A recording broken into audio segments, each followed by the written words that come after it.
Go into lesson 4. This is what, Thursday? On Tuesday, I'll be talking again on lesson 5. That's research design. And probably talk again on a week from today, too. So, at times you may discover, as I speak, that I teach against the book. What I mean by that is I say things that are not 100% match of what Miller says. And part of the reason for that is he tends to oversimplify. And why do people who write textbooks make the textbook as simple as possible? So you can understand it. Pardon? So you can understand it. Can't quite hear you. So you can understand it. So it makes it a bit more understandable, because a lot of stuff gets really technical and esoteric, okay? But there is an important point here that I want to bring out, and then we'll go back to Miller, okay? Reliability. This is a big, major concept in psychology, in psychological science. Reliability. It is the consistency of observation, or the consistency with which one scores on a test.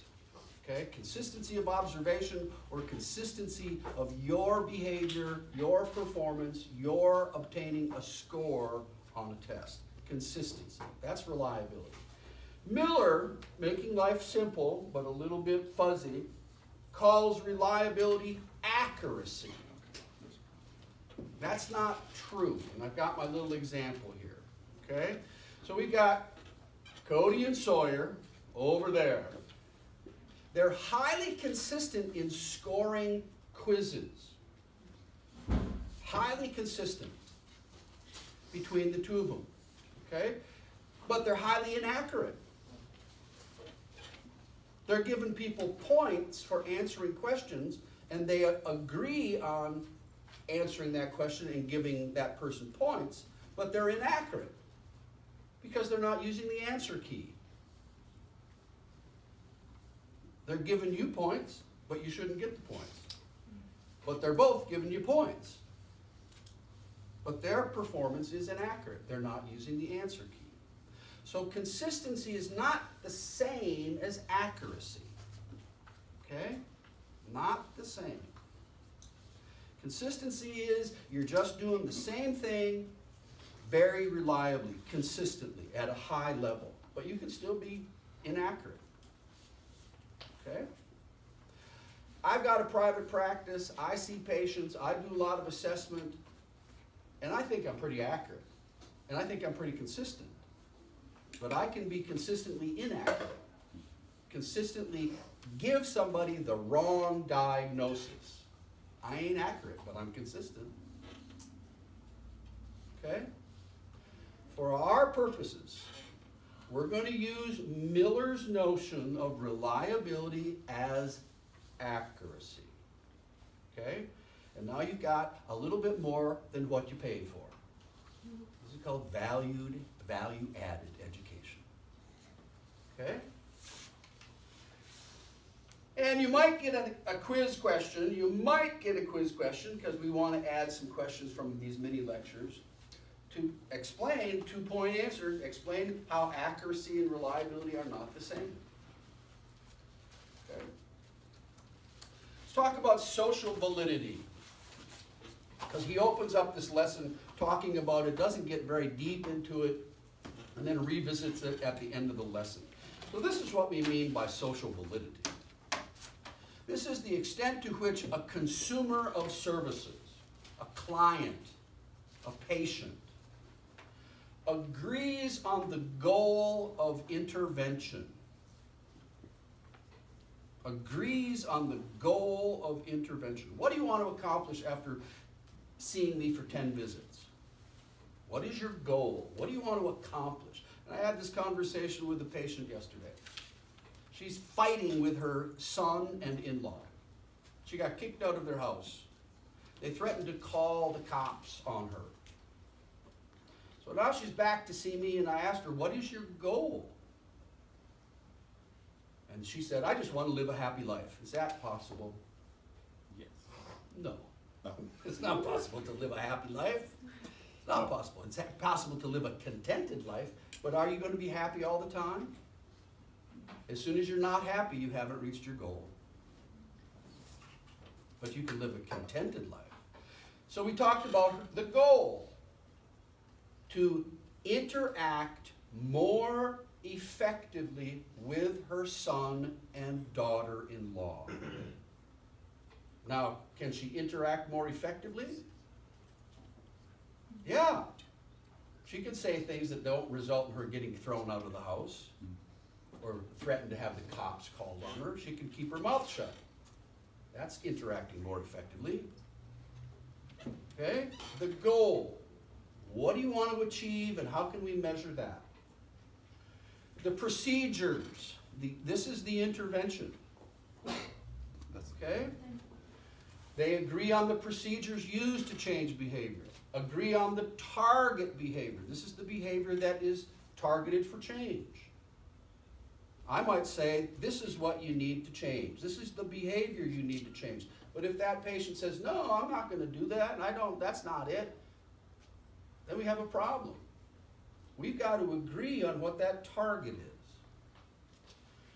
And then lastly, social validity is the patient, the client, agreeing that the magnitude of behavior change is meaningful. Meaningful means big. There's a big change in your behavior that affects your functioning across many different areas of life and living. That's a meaningful behavior change. And now you have social validity. Here's our little example. Parents and teachers agree that this child needs to learn some social skills, that this kid needs to be socially competent. We can observe socially competent behavior, we can measure it. That's the goal. The procedure, behavioral skills training, would work well to teach this young girl social skills. The target behavior, we're starting at looking at a person, called eye contact. Using appropriate voice volume, that's an important social skill. And appropriate distance, arm's length away when you talk to people, right? You don't want to get too close because then what happens? It gets weird. It gets weird really fast, yeah. And you don't want to be shouting at people across the room. That's not appropriate either. So we have to agree on the target behavior and then the meaningfulness of change after intervention. If we do our job right, when these parents look at this kid, when these teachers look at this kid after intervention, this child's behavior will be very similar to her peers. That's big change. That's meaningful change. If we don't get that, then we're not doing our job. Social validity. Is this what you also meant yesterday or Tuesday when you said, like, if we don't, like, accomplish this, like, goal, like, then it makes it really hard to do anything about, like, problem behavior? Absolutely. You have to have a goal. If you don't have a goal, you don't know where you're going. If you don't have a goal, you never know if you've arrived anywhere. It's like getting in your car and going on Highway 50 racetrack. Where are you going? You end up in Centerville. No, I don't want to be in Centerville. What? Okay, where am I supposed to go? I need to get to St. Louis. That's my goal. There are different ways to get there, right? But at least you have a goal. Without a goal, you're literally lost. Repeated observation. In learning, in behavior analysis, it's critically important that we obtain a representative sample of behavior. We continue to observe and collect data on that target behavior until we have a stable pattern of behavior. We need to know if that behavior is getting better, getting worse. We can only do that by collecting data over time. One shot is inadequate. We need to observe behavior repeatedly to get a representative sample. Here's an example that you might appreciate. Okay, so representative sample, right? Repeated observations. So you come into class, first day of class, 21:30, it was a Tuesday, I do my song and dance, we walk through a 17-page syllabus, and you go, God, this is awful stuff. I don't think I'm going to stick around. And then you come back on Thursday, and then I do my little song and dance, dog and pony show, start to talk a little bit, and you go, well, this seems kind of interesting. And you come back the next Tuesday and go, well, yeah, this is, wow, this is not what I thought it was, but I like it. You now have a representative sample. Instead of a one-shot, first day in class, this sucks, I'm leaving. Okay? You need that representative sample to have good data and make decisions based on the data. Back to reliability.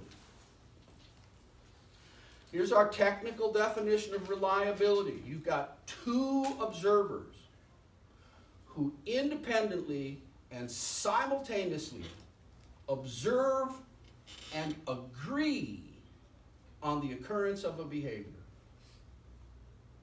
Two observers independently and simultaneously observe and agree on the occurrence of a behavior. Agreement means those two guys over there look at quiz question number 1. On a separate piece of paper, Cody writes down his score. On a separate piece of paper, Sawyer writes down his score. But they just look at it at the same time. That's simultaneous. Independently, they write down their score. They don't share that information. They don't peek. They don't cheat. And then they compare. Did they give that person on question 1 2 points? If they did, if Sawyer did, Cody did, they have agreement. If Sawyer gives that person 1.5, Cody gives 2 points, do we have an agreement or disagreement? Disagreement. We have a disagreement. Okay? There's something about how that student answered that question that's causing these two raters, observers, to disagree. Okay? Agreement. You agree on the occurrence, you agree on the non-occurrence of the behavior. Okay. If you have a behavioral definition, and you've played with that a little bit in this class, if you have a behavioral definition, it's much easier to get reliability between observers. Because you have something to work with. You have a definition. Now, what makes this interesting in our example of these two observers, students spell the correct answer, but they might have a spelling error, right?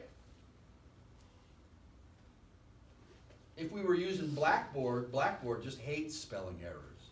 Somebody put in behavior and they had a stutter in their finger. 3 B's and then the E, and the rest was correct. Blackboard scored it as incorrect. Okay? These guys look at it and go, okay, yeah, that's correct. We're going to cut you some slack. It's a typo. I do typos all the time. If you have a definition, you can get reliability much easier. Without a definition, it's loosey-goosey sloppy. It's going to be very tough. Trial reliability is when we calculate reliability on every opportunity for the behavior to occur. So we can get reliability on 15 quiz questions, right? Because every question, or every quiz has 15 or 16 questions. So these two guys can get reliability on question 1, they compare.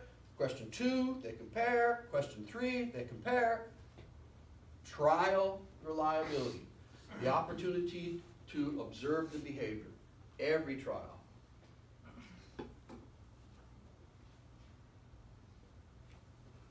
All right, this is where people freak out. 4th grade math. Okay, I can see everybody's freaking out. This is where we have to do a little, you don't have to do scoring per se, but you have to do a little math. That's what I talked about the other day. There are different ways to calculate reliability. Okay, there are different ways to measure behavior, which we already covered. When we have event recording, and a quick review, event recording means we're going to record every occurrence of that behavior. We're going to count the behavior, 1, 2, 3. Every time the behavior occurs, we count it using tally marks or a plunger counter. If we're measuring duration, how long it takes to perform that behavior, every time the behavior occurs, we measure the duration in seconds, milliseconds. Okay? Event recording. Here's an example. We've got clock time in units of 30 minutes.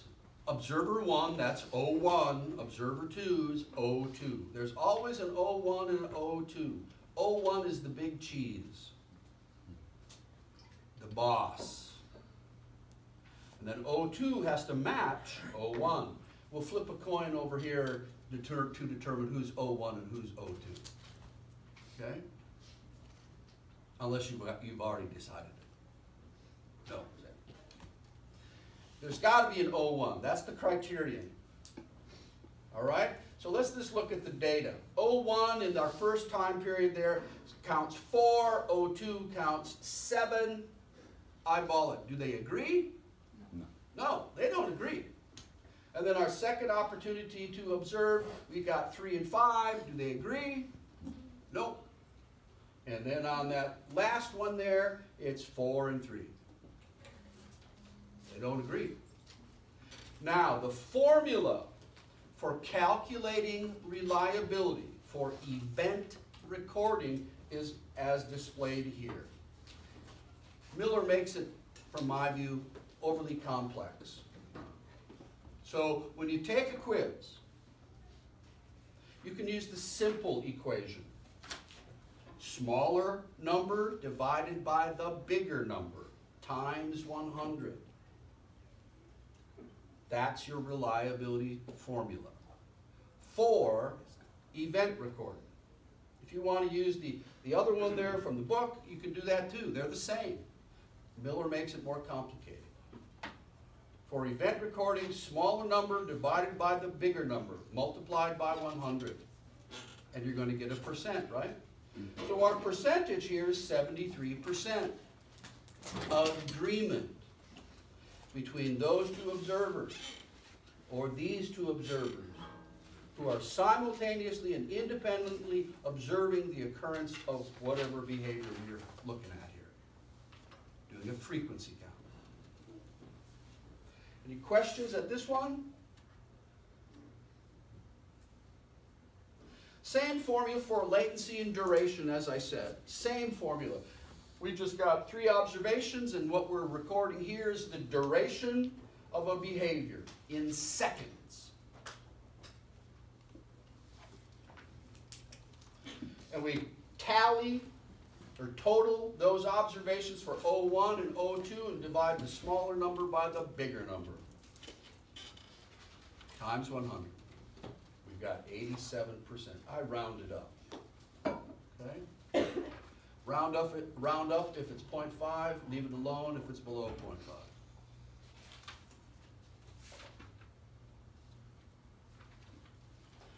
All right, now we're going to have a slightly different formula when we calculate reliability, also called interobserver agreement. I slip into that language periodically. You can call it reliability or interobserver agreement, IOA. On a quiz question, if you use interobserver agreement and that is the correct response, we'll give you the point. If you use reliability and that's the correct response for that question, you get the point. If you say IOA, abbreviation, and that's the correct abbreviation for that question, that reliability question, we'll give you the point. The current language in the discipline is interobserver interobserver agreement here in 2018. In the old days, when I was in undergraduate and graduate school, it was called reliability. Things have changed a little bit. The overarching concept in psychological science is reliability, consistency of observation or performance. All righty, so here's discontinuous observation. Actually, that's a typo. My mistake. Let's fix that. There we go. This is for continuous, where you have a series of intervals that follow one another. That's in an interval observation system.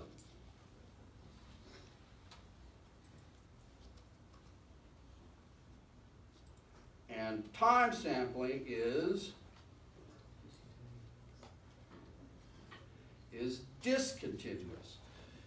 This gets a little confusing, I understand. With interval observation, you have a series of small intervals, 10 seconds, 15 seconds, something like that, and they follow one another. They're consecutive. They follow one another. That's interval observation. With time sampling, you got a big chunk of time, 10 minutes, and there's no observation. And then at the end of 10 minutes, you have a small window, a small interval, 10 seconds, during which you're going to observe the occurrence or non-occurrence of the behavior. After that 10 seconds elapses, now you got 10 minutes of nothing going on. And then at the end of that second 10-minute period of nothing happening, you observe for 10 seconds. That's a discontinuous measurement system. But the formula for calculating interobserver agreement for interval and time sample is the same. It is the number of agreements divided by the number of agreements plus disagreements times 100. We've got 10 intervals, and I've circled the disagreements. And that's what you do when you have an interval observation data sheet. You circle the disagreements. Makes them easier to discriminate, and you also discuss, why are we disagreeing in that interval? So we have 10 intervals, 6 disagreements. How many agreements? Pardon? 4, right? And the formula is number of agreements, 4, divided by agreements plus disagreements. We know how many agreements there are, right? 4 plus how many disagreements? 6 equals 10. 4 divided by 10, multiply by 100. And now we have interobserver agreement or reliability for this interval observation.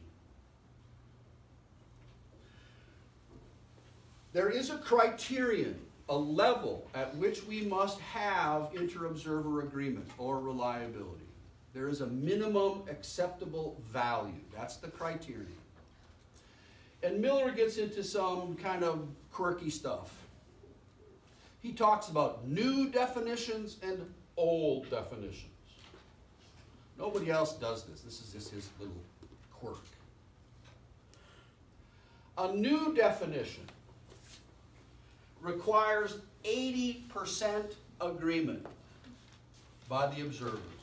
A new definition, 80% agreement. But if you're using an old definition, the criterion is now higher. It's 90%. So how do you define old and new definition? According to Miller, and again, this is just him talking, an old definition is one that you take from somebody else and use their definition of behavior. That makes it old. It's new to you, but that don't count. You're using someone else's definition of a behavior. In my lab, we've done a lot of research on behavioral relaxation training.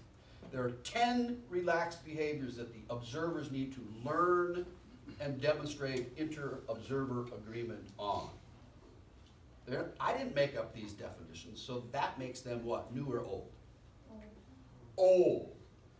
So theoretically then, anybody working in my lab doing behavioral relaxation training research, they need to perform at 90% inter-observer agreement because those are old definitions.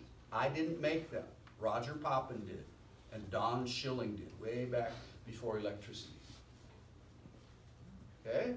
Now, if I make up my own new definition of something, then we have a lower criteria. Old and new, different levels, according to Miller. All right, back to social validity. We know what social validity is. We've got consumers, clients, patients, significant other people in the environment agreeing on the goal, the procedures, the target behavior, and the meaningfulness of behavior change. That's social validity. How do you get social validity? That's the question. Okay? You measure the behavior before intervention. This is called baseline. We'll talk about that in the near future. You measure the behavior before intervention, like that little girl's social skills. We observed that little girl on the playground using an interval observation system, and we're going to calculate the percentage of intervals observed performing social skills. It's low. Then we do our intervention, behavioral skills training. And we're observing her acquire these skills. Things are improving, they're going up. And then at the end of intervention, end of treatment, we observe that kid again on the playground, and we make a video recording so we can share it with the teachers and the parents. And those teachers, those parents, will now rate the improvement on a 1 to 7 scale. Not at all socially skilled, extremely socially skilled, based on what they see on the video. And if they're rating this child at the high end of our 7-point scale, 6.5, something like that, we got that rating of social validity, and then our own data show that this little girl mastered voice volume, distance from the speaker, and eye contact. She mastered that skill. She was doing it over 90% of intervals observed. 90% and a rating of 6.5. Those two scores are now related to each other. They're associated. Because 90%, oh no, this is hand is 90%. 90% observed and a rating of 6.7. They're both high, right? They're positively correlated with each other. If the judges rated her social skill as 1.2, but our data says 90%, are they associated with each other? They are, but they're negatively related to each other. This one's up, this one's low. We got a problem. We don't have social validity. We want both these scores to be going in the same direction, improving. Social validity is a correlation. It's an association between the ratings and the data that the observers collect. Are we clear on that? Social validity. Okay.